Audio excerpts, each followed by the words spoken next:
मैं आपको यहाँ पर चैप्टर वाइज इंपॉर्टेंट बता रहा हूँ, आप ध्यान से समझते चलिएगा। वैद्युत आवेश तथा क्षेत्र, चैप्टर नंबर 1 है कूलाम के नियम, है ना, और वैद्युत बल रेखा, वैद्युत द्विध्रुव तथा वैद्युत द्विध्रुव आघूर्ण, और वैद्युत द्विध्रुव के कारण उत्पन्न वैद्युत क्षेत्र की तीव्रता, है ना। यानी कि साथी सोचो, हमने सुना है जी वैद्युत द्विध्रुव के कारण वैद्युत क्षेत्र की तीव्रता, यानी कि अक्षीय स्थिति में और निरक्षीय स्थिति में, ये इनमें से एक डेरिवेशन इंपॉर्टेंट बन जाता है।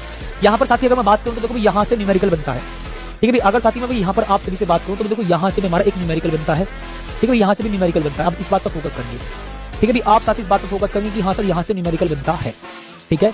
तो जिस टॉपिक पर अगर मैं न्यूमेरिकल लिखूं तो वहां से न्यूमेरिकल ज्यादा बनता है, इसलिए समझ जाओ, ठीक है, ओके। तो मैंने कहा ठीक है, वैद्युत द्विध्रुव के कारण उत्पन्न वैद्युत क्षेत्र की तीव्रता, एक समान वैद्युत क्षेत्र में वैद्युत द्विध्रुव पर बल युग्म का आघूर्ण टाउ बराबर P sine theta, very very most important, 2025 में भी आया था, 2026 के 2 सेट में कम से कम पूछेगा, ठीक है। गॉस की प्रमेय के अनुप्रयोग, साथी आप इसको स्टार्ट करेंगे भैया 101% साथी मैं गारंटी देता हूं, ठीक है।